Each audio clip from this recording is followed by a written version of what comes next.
नमस्कार विद्यार्थी मित्रांनो, आपल्या युट्यूब चॅनलमध्ये सर्वांचं सहर्ष स्नेह स्वागत. मित्रांनो, खूप दिवस झाले आपण व्हिडिओ बनवलेला नव्हता काही कारणास्तव. आज आपल्याला एक नवीन व्हिडिओ आणि तो मराठीच्या अभ्यासाच्या दृष्टीने अत्यंत महत्त्वाचा असणारा व्हिडिओ आहे.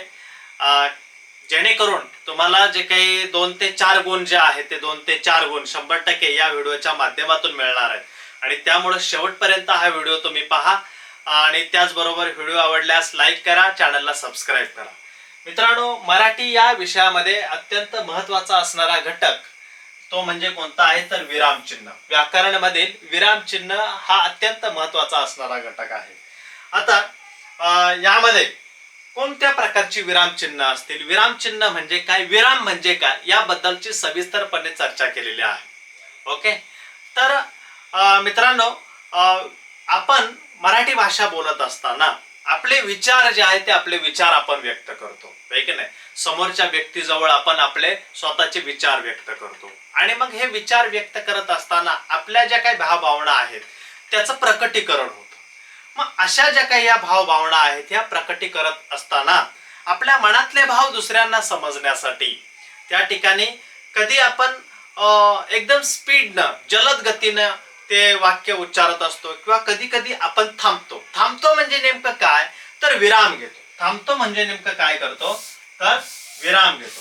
आता या व्याकरण भाषेमध्ये थांबणे या शब्दालाच आपण काय म्हटलेलं आहे तर विराम असं म्हटलेलं आहे. थांबणे या शब्दालाच आपण काय म्हटलेलं आहे, विराम असं म्हटलेलं आहे. मग हा जो विराम आहे ना, तर विराम ज्या ठिकाणी घेतो म्हणजे पॉज ज्या ठिकाणी आपण करतो, व्हिडिओ करताना आपण जसं पॉज करतो, थांबतो थोडा वेळ, तसं वाक्य वाचत असताना, वाक्य ज्या वेळेस आपण वाचतो, वाक्य वाचत असताना किंवा संबंधित उतारा, संबंधित परिच्छेद वाचन करत असताना त्या ठिकाणी किंवा कथा असेल, कादंबरी असेल, नाटक असेल, वाचन करत असताना आपण थोडंसं थांबतो, तर त्या थांबण्याला आपण विराम म्हणतो. आणि त्या ठिकाणी कुठं थांबायचं, कुठं जलद गतीने आपण वाचायचं, आपल्या भावना दुसऱ्यापर्यंत प्रकट करण्यासाठी कशा पद्धतीने जायचं, हे काय दर्शवतात तर विराम चिन्ह दर्शवतात. आणि म्हणून अत्यंत महत्वाचा असणारा हा जो काही घटक आहे तो म्हणजे विराम चिन्ह, याचा या व्हिडिओमध्ये आपल्याला सविस्तरपणे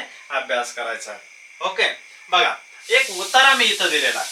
काय उतारा दिलेला आहे, आवडले का तुला हे पुस्तक? हो, जेवल्यानंतर मी सर्व गोष्टी वाचून टाकणार आहे. जयंत म्हणाला, वडील म्हणाले, रामायण कुणी लिहिले आहे का?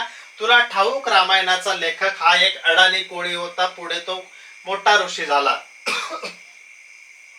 कोळी होता, जयंताने मध्येच विचारले. हो, वडील पुढे सांगू लागले, फार वर्षापूर्वीची गोष्ट. काय कळालं तुम्हाला? हा उतारा जो आहे तो मी ह्या ठिकाणी तुम्हाला वाचून दाखवला. काय समजलं का? काहीही समजला नसेल. हा उतारा कोणी लिहिला, रामायण म्हणजे काय, त्याचा लेखक कोण होता, हे काहीही तुम्हाला समजलेलं दिसत नाही. मी काय केलं, वाचन करत असताना सुरुवातीचा अक्षर या ठिकाणी शब्द घेतलो आणि शेवटचा शब्द घेतलो. कुठेही स्टॉप घेतला नाहीये, कोणत्याही ठिकाणी स्टॉप न घेता सलगपणे मी हे वाचत गेलो. ओके, आता मी हाच उतारा परंतु वेगळ्या रूपामध्ये तुम्हाला दाखवतो. ठीक आहे, आता बघा, आवडले का तुला हे पुस्तक? हो, जेवल्यानंतर मी सर्व गोष्टी वाचून टाकणार आहे. जयंत म्हणाला, वडील म्हणाले, रामायण कुणी लिहिले आहे का तुला ठाऊक? रामायणाचा लेखक हा एक अडाणी कोळी होता, पुढे तो मोठा ऋषी झाला. कोळी होता, जयंताने मध्येच विचारले. हो, वडील सांगू लागले, फार वर्षापूर्वीची गोष्ट. होय की नाही? काय झालं, हा उतारा वाचत असताना तुम्हाला त्यामध्ये कुठं थांबलेलं आहे, कुठं काय झालेलं आहे, ह्या गोष्टी सगळ्या समजलेल्या आहेत. आणि म्हणून विरामचिन्ह हे महत्वाचं काम करतात मराठी व्याकरणामध्ये. मित्रांनो, विरामचिन्ह हे अत्यंत महत्वाचं काम करतात. कोणतं काम करतात? कुठं थांबायचं, कुठं पॉज घ्यायचं, कुठं आपल्याला स्पीड न जायचं, या सर्व गोष्टी विरामचिन्ह जे आहेत ना ते दर्शवत असतात. ओके, तर अशा प्रकारची एकूण 9 विरामचिन्ह जे आहेत त्या 9 विरामचिन्हांचा आपल्याला आजच्या व्हिडिओमध्ये या ठिकाणी अभ्यास करायचा आहे. किती? 9 विरामचिन्ह आहेत. तर कोणती विरामचिन्ह आहेत ही 9? चला, तर ही जी नवविराम चिन्ह आहेत ती नवविराम चिन्ह या ठिकाणी पाहूया. बघा या ठिकाणी हा जो काही पहिलं इमेज मी तुम्हाला दाखवलेलं आहे ही आहे पूर्णविरामाची. याला पहिला चिन्ह काय म्हणतो आपण? पूर्णविराम. पूर्णविराम म्हणजे फक्त बिंदू सारखा आपण देतो, पॉइंट सारखा त्या ठिकाणी चिन्ह देतो, होय की नाही? बिंदू सारखं चिन्ह आपण देतो पूर्णविराम. आता हे जे पूर्णविराम आहे ना हे मराठी भाषेमधील एक बेसिक चिन्ह आहे, महत्वाचं चिन्ह आहे. कारण बऱ्याच अंशी याचा वापर जास्त प्रमाणामध्ये आपण करत असतो. आता केव्हा हे चिन्ह वापरतात? तर ज्या वेळेस वाक्य पूर्ण होणार आहे की नाही, वाक्य जेव्हा पूर्ण होईल तेव्हा वाक्य पूर्ण दाखवण्यासाठी आपल्याला काय विधान म्हणजेच वाक्य, विधान किंवा वाक्य पूर्ण झाले हे दाखवण्यासाठी पूर्णविरामाचा वापर केला जातो. किंवा शब्दांचा संक्षेप दाखवण्यासाठी अद्याक्षरापुढे याचा वापर केला जातो. म्हणजे बघा आता माझं नाव काय आहे? यस. त्यानंतर असं टिंब देतो आपण यस सी को क त रे. हा शब्दाचा संक्षेप दाखवण्यासाठी इथं काय केलेलं आहे? इथं या अद्याक्षरासमोर मी पूर्णविरामाचा वापर केलेला आहे. म्हणून पूर्णविराम कधी वापरतात मित्रांनो? तर पूर्णविराम हे विधान किंवा वाक्य पूर्ण झाले दाखवण्यासाठी किंवा शब्दांचा संक्षेप दाखवण्यासाठी अद्याक्षरासमोर पूर्णविरामाचा वापर केला जातो.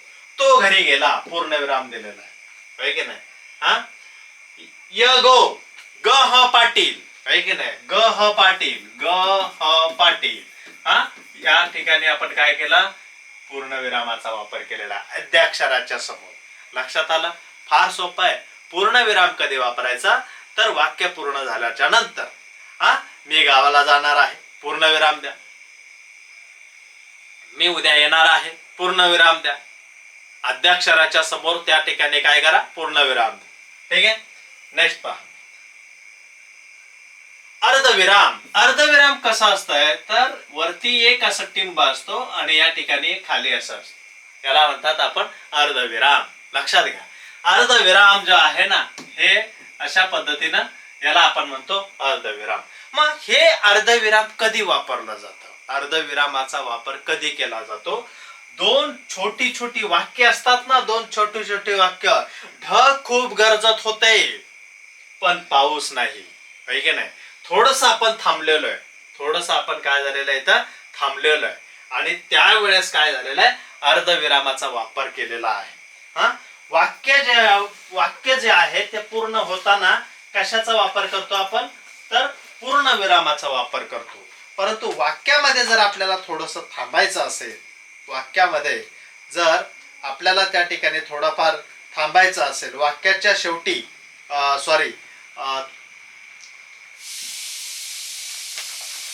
या ठिकाणी जे उभयान्वयी अव्यय आहेत त्या उभयान्वयी अव्ययाने जी काही वाक्य जोडलेली असतात त्यावेळेस काय म्हणतो आपण?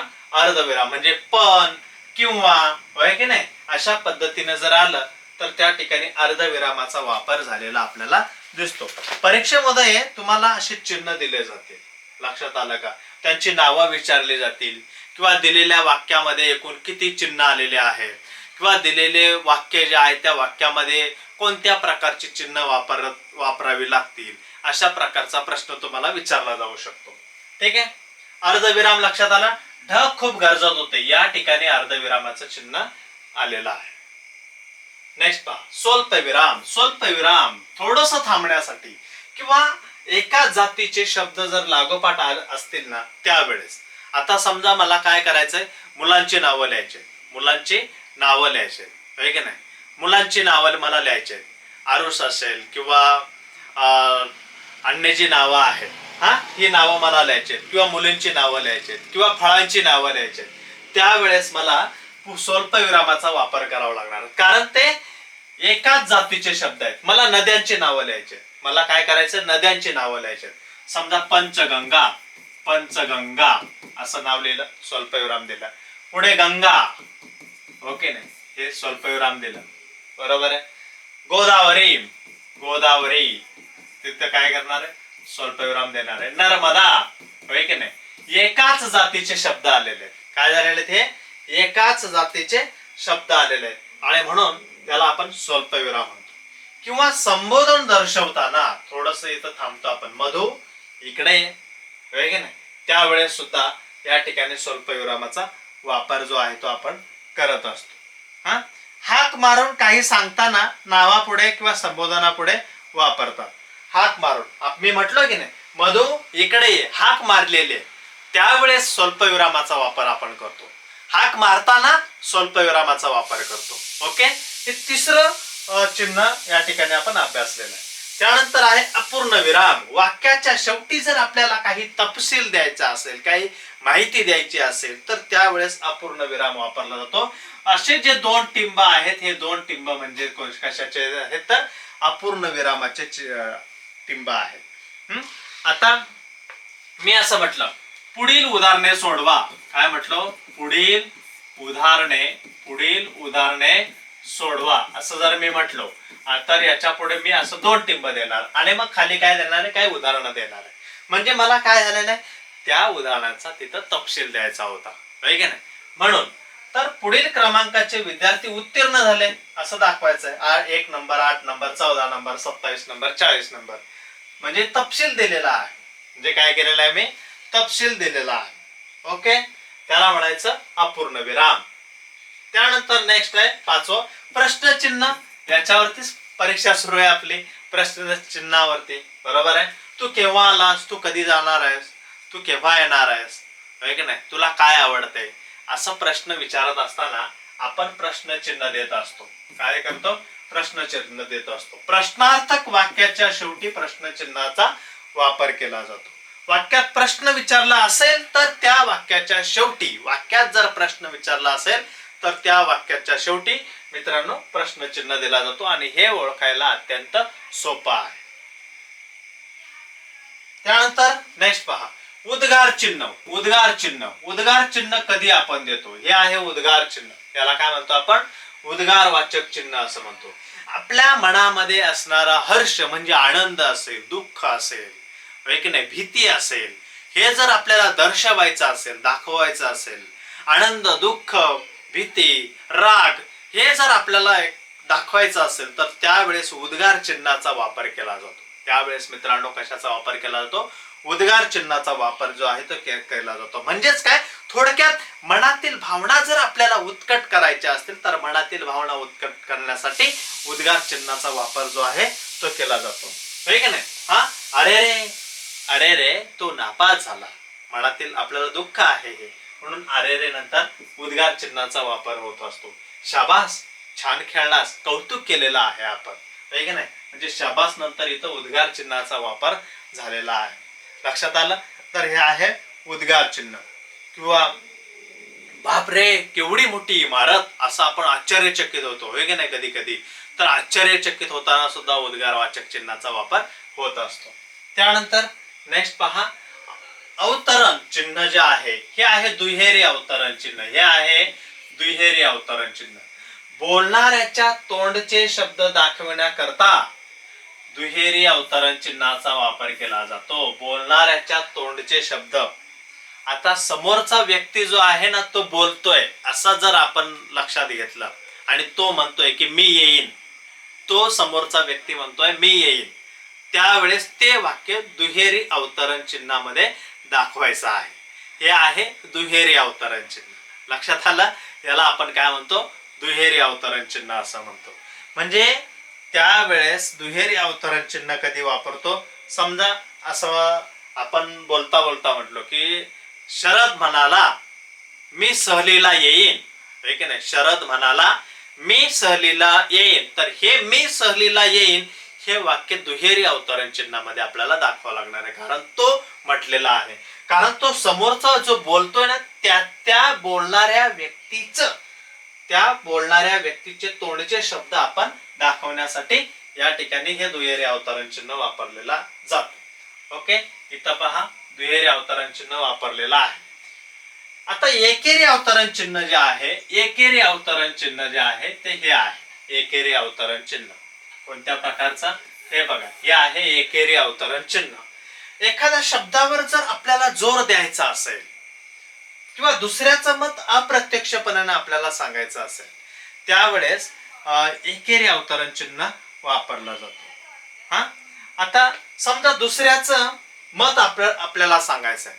गांधीजींनी चले जावचा नारा दिला, हे दुसऱ्याचं मत आहे. चले जाव हे काय आपल्या स्वतःचं मत आहे का? नाहीये, दुसऱ्यांचं मत आहे.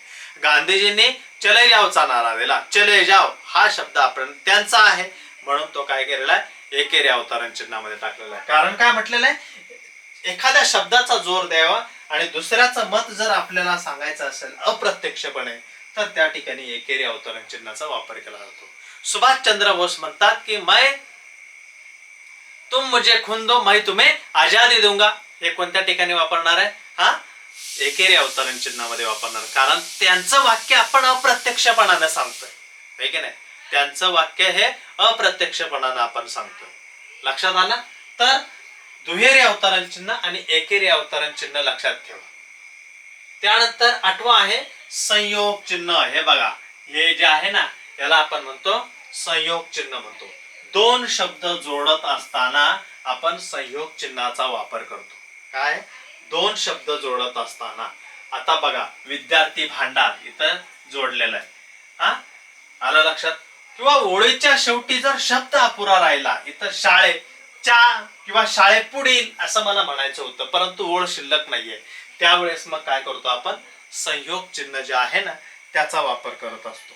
संयोग चिन्ह दोन शब्द जोडताना आपण वापरतो.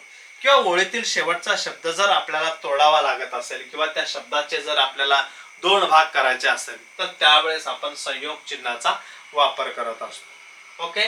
त्यानंतर 9वां आहे अपसारण चिन्ह. अपसारण चिन्हाला स्पष्टीकरण चिन्ह म्हणतात. लक्षात ठेवा, अपसारण चिन्हालाच स्पष्टीकरण चिन्ह असेही म्हणतात. अपसारण चिन्हाला काय म्हणतात? स्पष्टीकरण चिन्ह असे म्हणतात. Write down. ओके. किंवा यालाच आपण डॅश म्हणतो. यालाच आपण काय म्हणतो? डॅश असंही म्हणतो. लक्षात ठेवा, अपसारण चिन्हाचं दुसरं नाव आहे स्पष्टीकरण चिन्ह. आणि या ठिकाणी ते कधी वापरतो? बोलता बोलता जर आपली विचार मालिका तुटली, मी तिथं गेलो होतो पण पुढचं राहिला की नाही, तर त्यावेळेस हे अपसारण चिन्ह वापरतो. शक्यतो अपसारण चिन्ह हे संयोग चिन्हापेक्षा थोडस मोठं असतं. संयोग चिन्हापेक्षा अपसारण चिन्ह हे कसं असतं? मोठं असतं. ओके. हे बघा, हे आहे संयोग चिन्ह, हे आहे अपसारण चिन्ह. दोघांमधला डिफरन्स लक्षात ठेवा. हा, तर किंवा स्पष्टीकरण द्यायचं असेल, तो मुलगा ज्याने बक्षीस मिळविले आपल्या शाळेत आहे, त्यावेळेस काय झालेलं आहे, इथं स्पष्टीकरण चिन्हाचा वापर केलेला आहे. तर अशा पद्धतीने हे 9 चिन्ह होती. ठीक आहे. अजूनही काही चिन्ह आहेत, त्यामध्ये अवग्रह आहे किंवा काकपद आहे, परंतु शक्यतो मित्रांनो ही 9 चिन्ह जी आहेत ती तुमच्यासाठी अत्यंत महत्वाची आहेत. कारण याच चिन्हांवरती तुम्हाला काही प्रश्न जे आहेत ना ते विचारले जाणार. आता कशा प्रकारचे प्रश्न वगैरे विचारले जातील हे स्वाध्यायामध्ये दिलेले आहेत. त्या स्वाध्यायाचा आपण सविस्तर व्हिडिओ तयार करूया, म्हणजे तुमच्या लक्षात येईल की यामध्ये कोणत्या प्रकारचे चिन्ह आहेत किंवा काय. आता हा व्हिडिओ जर बघितला तर मला वाटतं तुम्हाला स्वाध्याय अत्यंत चांगल्या पद्धतीने सोडवता येईल. लक्षात आला? ठीक आहे. व्हिडिओ आवडला असेल तर लाईक करा मित्रांनो, आणि जास्तीत जास्त विद्यार्थ्यांना शेअर सुद्धा करा. त्याचबरोबर चॅनलला सबस्क्राईब करा. थँक्यू.